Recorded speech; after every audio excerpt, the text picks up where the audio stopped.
I love this whole light. It's great. Yeah, it gives us really good lighting. Yeah. So welcome back. We are still at the Attune gathering. It's Yeah. not really a conference. It's a It's a Yeah. Well, it's funny. We kind of played with that a little bit, but it's really a gathering. But I mean, I call it a wellness immersion. even better Yeah. from the person who created the experience.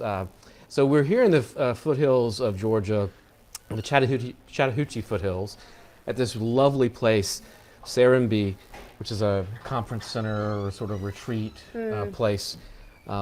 Even since Friday, coming in, even over the weekend, the leaves have changed and Yeah. it's gotten prettier. So yes. And it's been an amazing weekend for the nature part of it, but also the people that you get to connect with Yeah. and learn from has been amazing. This is Jenny Emblom, right? Yes. Jenny's the founder of Living Holy. She's also the founder of this gathering or this wellness immersion, and we're having that we're having this weekend. And I wanted to talk to Jenny about your journey to a healthy lifestyle. You had a health issue crisis at some point early in your life, and that led you sort of on this whole journey to discover a healthy lifestyle and what that means. Yeah. And you even created a company around it. Yeah. Absolutely. So I want to talk about that. Yeah. I mean, my lifestyle was drastically different before I created Living Holy. I mean, I was always healthy, but in terms of what I ate, but You're having fun. I was having a fun time. I worked in the fashion industry Right, for 15 years and had that whole lifestyle, and then it just didn't work anymore. It's like Okay. it was good until it wasn't, and I had a health scare. I had transitioned from fashion into getting a master's degree in spiritual psychology Okay. in Santa Monica and at the University of Santa Monica. And in the second year, I realized I had something, out of balance in my body. And it was something, related to my ovary. And we had done a genogram during that year where I interviewed all my family members. And when I was talking to my grandmother, she mentioned that her mother died of ovarian cancer. And when she said that, I remember very clearly sitting on my bed and like, oh my God, this thing that I keep battling with and feeling like something's off. Like, what if that's related? I mean, the genetic piece, which nowadays we know, Right. maybe not, but truthfully, it was just one of those like light bulbs. I was like, oh shit, this needs to be looked at. So I did have it looked at, and it was scary. And coming from a family of doctors and very, committed to Western medicine, my family was in a panic and wanted me to remove my ovary and just, get it out of my body. And it was, very Drastic. drastic. And I didn't, for whatever, at that moment, because of the school I was in, it just did not feel like the right thing for me to do. The school I was in was really focused on the mind-body connection and what could be at the root of that. And so for me, intuitively, I just, I'd heard of this place in San Diego called the Optimum Health Institute, and I looked into it and decided that's where I was going to go, and I was going to clean my body out, detox my body, but also my lifestyle and just my mental, emotional patterning. My parents were not supportive. My brother he's a doctor too, and he was just like, what? They totally were just like, this is crazy. You need to have the surgery. And I just knew. There was something inside me that was like, just go. And so I did. I went for 1 week. And after getting there, it became very clear that I needed to stay for 3 weeks. And so I didn't have that luxury, but it all just came together. I really made I remember this person that was there with me was like, you just need to decide. Are you staying or are you going to go back? And I was like, I'm staying. And the next day, I was granted a scholarship to stay for the 2 more weeks, which was a total miracle. And so I called my job and I was like, I'm not coming back for 2 weeks, which was the whole thing. But these are the things we have to do in these situations. It's like when we listen and get the answer, sometimes it's scary and we go outside of our comfort zone. And Right. I was like, I have to do this. So I did it. I stayed for 3 weeks, and that's their protocol is 21 days to really cleanse your system, to really, your cells turn over at that point.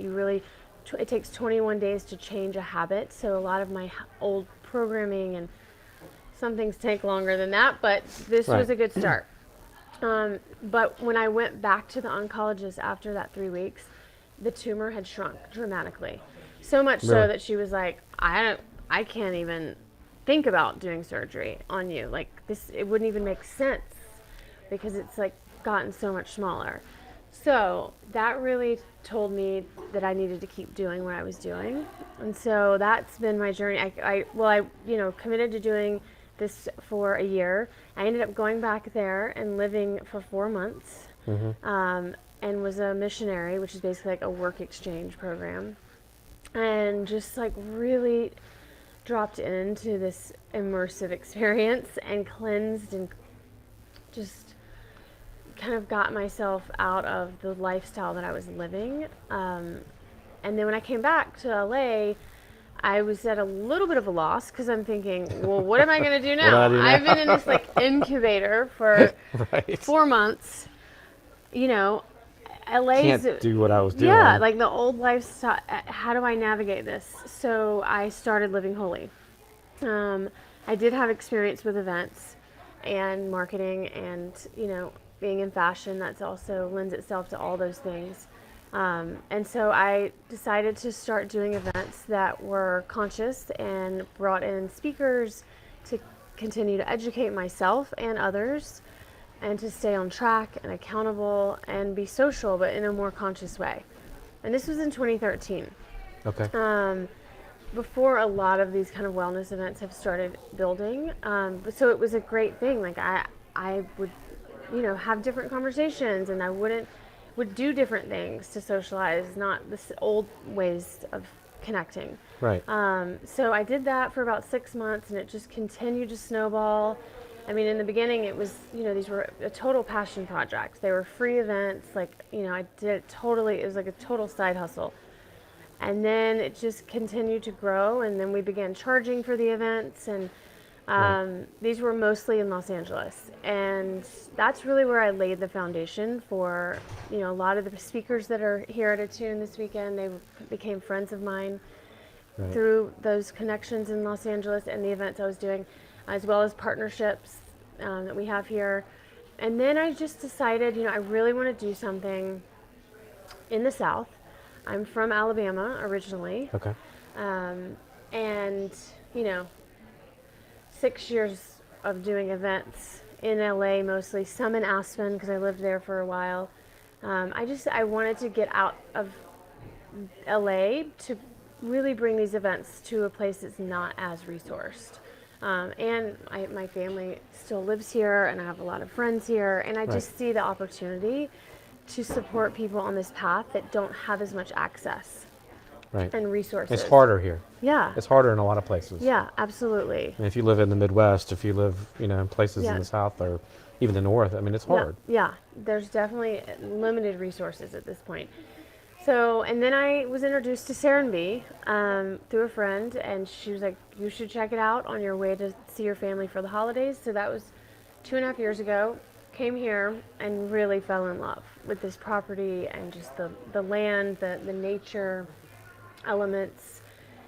Just really started to, it took a few months to get the vision to have something like this here, because as you know, there's not like a conference center. It's like we really had to build it all, or most of it. But just being here in this space, I feel like really supports people in immersing and doing the deeper work, but also feeling held in nature. And so anyway, that, Attune kind of came to life.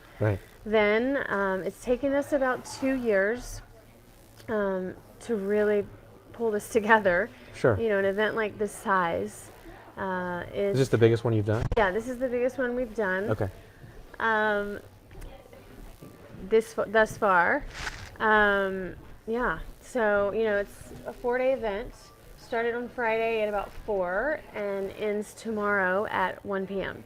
Right. So we have about, I would say, a total of about 600 people in and out, and it's been really great. And we have amazing speakers, and it's been a real blessing. And I think a lot of the speakers also were excited to be in the South. I remember Joe Dispenza specifically saying that he was excited to be, and bring his work to this part of the country, and so many of the other presenters as well. Sure. What is, we talk a lot about a healthy lifestyle. Yeah. What does that mean? I mean, we know it means eating right. It means exercising, and we've learned a lot this weekend about meditation and things that can help you help your mind, right? Yeah. What does it look like for you? What is a healthy lifestyle for you? You were talking about a conversation you were having before we started filming. Yeah. That was really interesting. Yeah, the routine. Yeah. So the daily routine, which I think is everything. The practice, the ritual, the discipline. The discipline. Yeah. The discipline. Yeah. Someone told me once that discipline means being a disciple to yourself, to your truth, which works for me because I've never really gotten along with the word discipline whole life. So you're kidding me. So disciplined, a disciple to my truth, felt really aligned. For me, that looks like every morning when I wake up. Unless I'm just like so tired or have to get up and travel somewhere, and I will do a meditation. Joe Dispenza is the meditation I do now. It's a 25-minute meditation. And then after that, I do a sadhana practice, which is a Kundalini practice. I am a certified Kundalini teacher as well. Okay. And Kundalini's been massively supportive in my life. And that I can, do it from, depending on how much time I have, 15 minutes to an hour. I love doing it for an hour, but that's not always available. And it sounds crazy, but then if I have time, I'll go on a hike or I'll go for a run. I love to sweat and move and be in nature. But that's right there, about 2 hours. But the great thing about, one of the things about Kundalini that is really important is getting up early. And I think that's pretty common practice for kind of these different disciplines. But I try and get up at 5 a.m. And, I have a 5-year-old, so I have to kind of get it in. You're up at 6 Yeah. anyway. Well, luckily she sleeps in. Oh, you're lucky. But lucky. once I'm done, by 7 o'clock, if I'm not done, it's not happening. It's just not going to happen. So I usually will do 5 to 7, and then I'm with my daughter and, get her ready for school. I do intermittent fasting. I don't eat food until about 11 or 12 o'clock. And that really works for me. Sometimes I'll have a juice around maybe at 10, or sometimes I'll do this really special kind of tea that I love. But that's about it. And then I am plant-based. I don't eat meat. And so I'll eat a lunch around, 12 o'clock, 11 or 12 o'clock. But, I really do need to move my body. That's a big part of it. I feel like for me, the grounding that supports me with is important. And then I usually work. But at some point, you got to go to work. Yeah. Obviously, we're so lucky with cell phones, and I have phone calls while I'm on the hike or doing those kinds of things.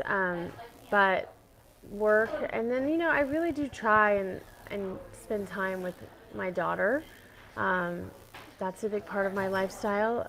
She's 5, so it has not been easy producing this event, as you can imagine. But just getting really present is, even if it's for 5 minutes, just breathing and being in the moment with her or my husband or friends, even if I have a zillion other things that I seemingly need to do. For me, it is that presencing myself, and just trying to be in the moment as much as possible.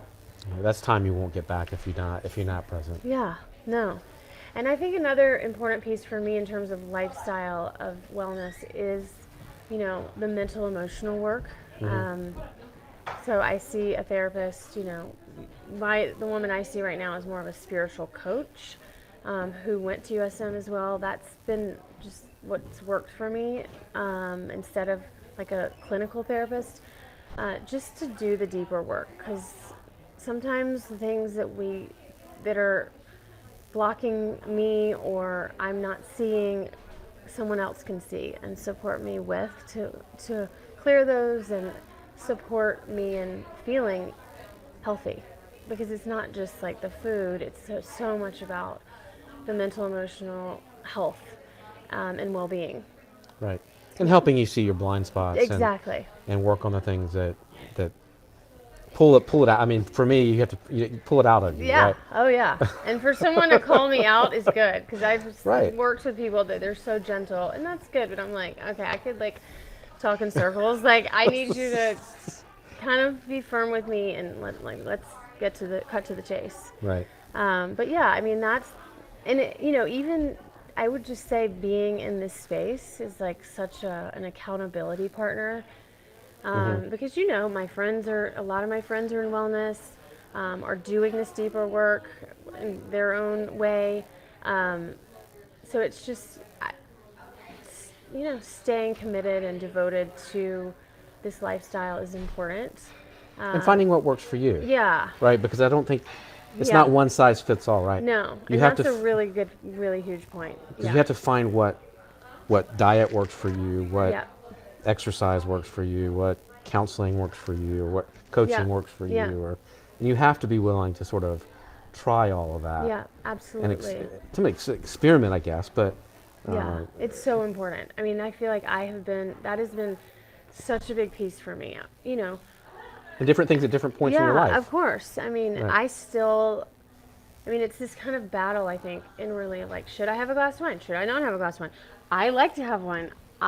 Some of my friends can't really do that. And they're, super clean. I mean, for me, I drink organic wine, and I'm not having like 3 glasses like I may have had 10 years ago. But you know what I mean? It's like I have had to really tune into what works for me and let that be okay Yeah, and accept that, because the truth is like it's even worse if we're like judging ourselves, shaming ourselves. I didn't do this, I did this, oh right, my god, because that's like even the more toxic piece that I think can cause dis-ease as well.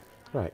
And glass of wine is a glass of wine, Yeah, right? I mean, it's yeah, if it gives you a little bit of joy, yeah, that's exactly. important too, Well, right? that's the thing too, and that finding really leaning into the things that bring forward joy is so important. And I mean, that might sound cliche, but for me, it is a practice, because it's so easy to get caught up in like the day to day and like the to do list and the work commitments, and a big part of my company is really encouraging self care. And if that means we start work at 10 or sometimes 11, it's like we have to take care of ourselves, otherwise we're not really embodying what we're, you know, teaching. So going to a yoga class, going on a hike, like meditating, like whatever that is, like we have to take care of ourselves. And so that is transmitted into the work that we're So that's the offering culture the you're world. building at Yeah, Living Holy. that is the culture. It's this weekend. It might not feel like that's the culture with my team because we are working so hard. Well, But I mean, that's, we but have you're on, you're on. seasons. Yeah, When you're on, you're when on. we're like day to day, it's like Right. I mean, I am so supportive of going to a yoga class and just getting centered before we get into the work. Otherwise, it's not sustainable. How do you, I want to dig into that a little bit because this is a business show. Uh, Culture is such an important part. And it sounds like you've sort of intentionally built that into the work, Yeah, absolutely. into the company, right? Yeah, And I think so many people, culture is sort of an afterthought, yeah, and you say, oh, I've got to work on culture now. Well, it's kind of too late once Yeah. you've, yeah. and then there's a lot of, I mean, it's a lot harder. Oh yeah. Did you start out that way? Was that when you first started the company? Yeah. Do you think you sort of intentionally built culture into it to begin with? Yeah, I mean, culture is so important. I mean, I know for me too, it's important for my own sustainability. It's like, I feel like I kind of came up against myself a lot before when I was a solopreneur, of like, I need to be working more. I don't have time to go for a hike. But then it was like, I have to do this for myself. So therefore, when I started hiring people, yeah, I mean, otherwise, we're burning out and living wholly. That's what it's all about. It's like the holistic approach to life. So, I mean, when I had one person working with me or two, that was important. And then, even more now, I've, started working with an executive coach who does a lot of, you know, culture building with Right. teams. And she's been really Good. supporting me and like being a feminine leader, and how I'm relating to my team. Because it is about self-care, but then it's also like, I grew up in like the paradigm of, masculine leadership from like, and not that there's anything wrong with that, but it's like the corporate environment, Well, doctors are alpha. yeah, and in fashion, it was That's- very much like hard and fast, like this is wrong or right, and you did this and you didn't do that. So it's been a real dismantling of like, how do I want to show up as a leader? And I am not perfect. I am learning, and be supportive of my team. And yes, invite them to take care of themselves with the self-care, but then also like communication styles and like, what their roles are, being super clear and acknowledging people, and just, Mhm. making sure that that culture is reflective of the work we're doing. Where do you see the industry going? Like, where do you see wellness and fitness and this whole industry that you're sort of working in and corralling to bring all of it Yeah. together, right? Yeah. In these kind of events. Where do you see it? Is it growing? Is it, as people sort of start thinking about things, more broadly, Yeah. I mean, particularly more, outside of LA and New York Yeah. and places like that. Do you see a lot of growth potential? oh yeah. I mean, just this weekend alone. I mean, I was just sitting in a room with a functional medicine doctor and a holistic nutritionist and a woman that does a lot of work with celebrities on just women's health. They were all in a panel, and the people in the room, I mean, I knew some of them that are from the South, from Alabama, from Georgia, from New Orleans, from, Charlotte, from Charleston, and LA, New York. But it was just like really great to see how open they were to the conversation of like, oh, okay, maybe we look at it from this lens and this lens and this lens, and like I could just see it in their eyes, like they had lots of questions and like wanting to like really know more about how they could apply this into their lives. Mm-hmm. And then we had the keynote with Joe Dispenza earlier today, and I mean that room was packed. Of course, I mean it's Joe Dispenza, but I mean he spoke for 2 hours basically about quantum physics and like, It was interesting. yeah, the thoughts and how powerful we are as, beings, and how we create, our lives basically through our thoughts and emotions. But like people were blown away. I mean, that is his work, and he sells out convention centers in 6 minutes all over the world because people are hungry for his information. And even with this event, I think, the reason I see it growing is because the response that we've gotten in the South has been pretty shocking. People are just really wanting this information. They want to grow. And I mean, collectively, we are shifting. That is what is happening. Evolutionary. We have to evolve. Right. And so in some areas it may not seem that way, but in terms of the human nature, we all want to continue growing, and I'm just so honored to be a part of this, because even today I just had a lot of people coming up saying thank you so much, like, for bringing this here. We don't have anything like this here, and just like wanting more. And I think that's what it is like just providing the resources. Is that the value? What's the value in a weekend like this Yeah. for someone? I mean, for me, it's like being, immersed. What does that mean? Like, To me, that means unplugging from your day to day and not being in like the kind of the, you know, the regular routine of, you know, having kids, having your family, having friends, like going to the same restaurants.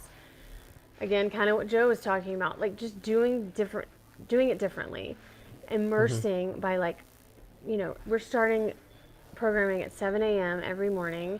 So you go to a tea ceremony, then you go to a movement class, you have your juice and smoothies, you go to, you know, a keynote talk, you have your brunch, you go to a workshop, and then you go have dinner with people. Like, it's just a real deep immersion, meaning like you really don't have much of an option but to be present, because it's just, you know, we just tried not to stack it too thick, but Do you think is it?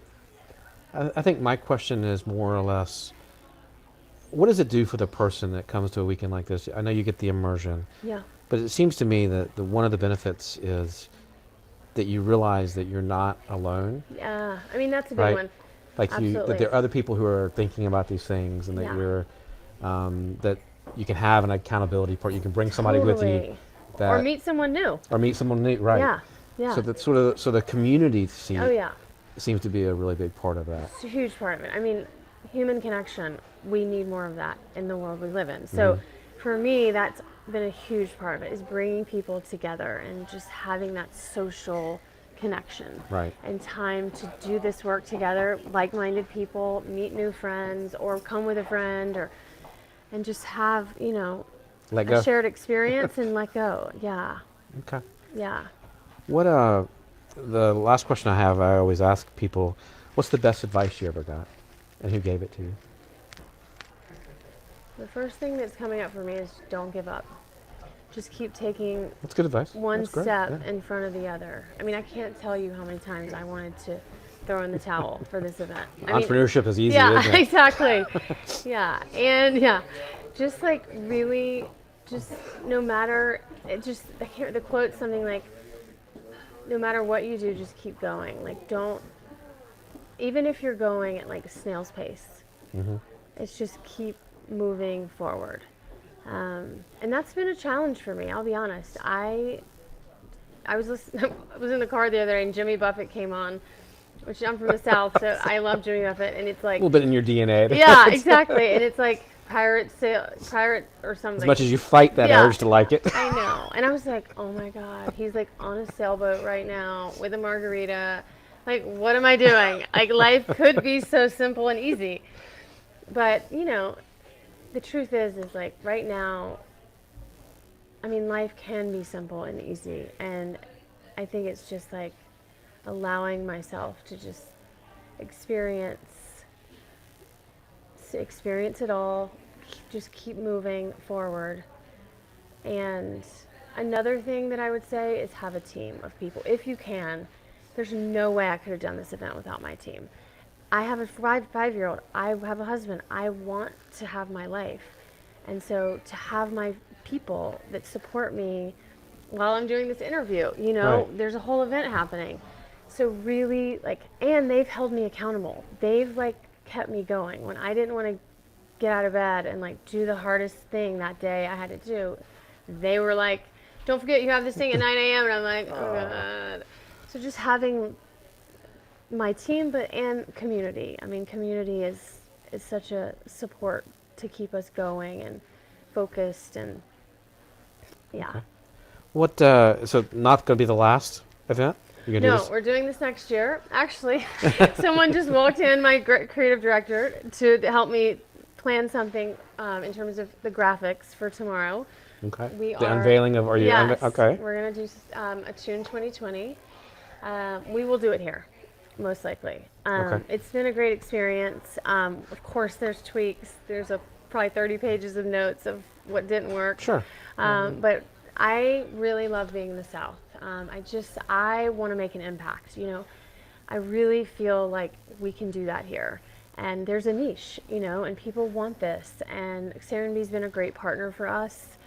And I just love the nature piece as well. So that's the plan. Well, year two, you can not worry so much about location. Oh, yeah. Right. It gives you a chance to work on some of the other tweaks you want to work on. Exactly. Get that part of it right. Yeah. and then look for maybe the next location or whatever. But yeah, that makes a lot of sense. Yeah. I And a mean, little we're bit of all continuity too.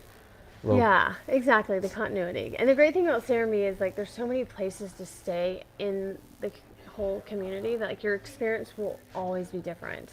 Whether you're at the inn or whether you're in a townhouse in the Serenbe community, or there's just every time I've come here it's a whole different experience for me. And the community's been welcoming. Oh yeah. I mean that's this last week I remember sitting in Halsa, one of the restaurants, just seeing all these people come through that I've met over the last 2 years that have become friends of mine and have been really supportive of this vision. And I love Southern hospitality. It's one of my favorite things about the South. Wonderful. Yeah. Well, thank you Thank you. for sitting down. Thank you guys for spending some time with us. We'll be back for some more programming here in just a few minutes from the beautiful Serenbe Yes. Part of Georgia in the Chattahoochee foothills, Yeah. right outside of Atlanta. And thank you for spending some time with us. Thank you.